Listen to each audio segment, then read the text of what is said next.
My dream with hockey is to make it to the NHL. 5 years ago when Divine played hockey, the first time he played, we got on the ice, he fell about 30, 40 times. He had the biggest smile on his face. I couldn't tell you why because I don't skate, but he loved it.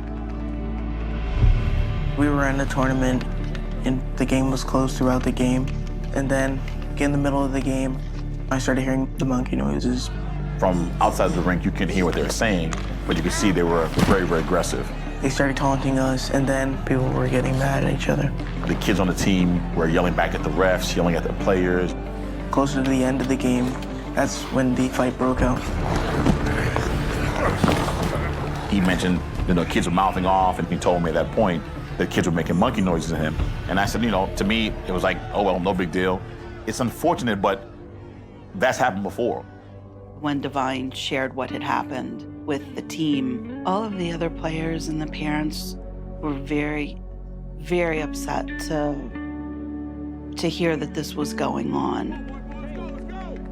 I expressed to the team what happened, and I said, listen, I'm not going to justify Divine fighting, but this is what happened. I thought that other people knew about things like that, like racism in sports. I was so angry when Divine says, oh, this always happens, or this has happened at other games that we've played, because this is part of their regular day. And how could I be so blind to that? I couldn't just say, I'm sorry this is happening. I felt like I had to do something. So I sat down at my computer and thought about it for a little bit and made that universal ban sign, but instead of the line through it, put a hockey stick through it and wrote the word racism.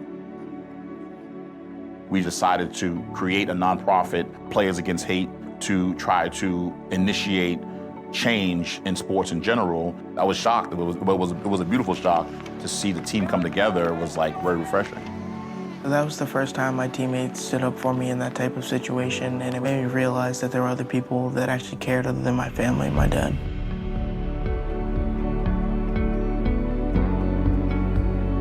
We talk often about these things, but him have to deal with these things and still focus on the game as much as he does shows true courage in my eyes.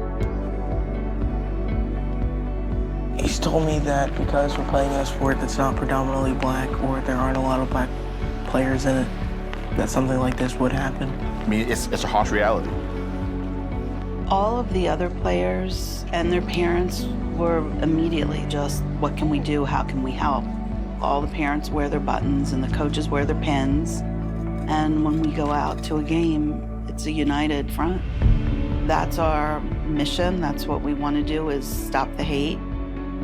It's monumental. I mean, to see people get involved in something as positive as this, to try to make people change their mind or their perception of things is a huge undertaking. It's wonderful to see that, because you see people genuinely care about something that doesn't adversely affect them. It's great. I think with Divine, he's going to be part of something that's going to be, it's going to change things. I don't know how much it's going to change, but the ripple effects could be, monumental in the long run. I'm not going to give up on the sport that I enjoy and that I've put so much time and effort into. I've realized that I'm bringing awareness to racism in sports and not just hockey.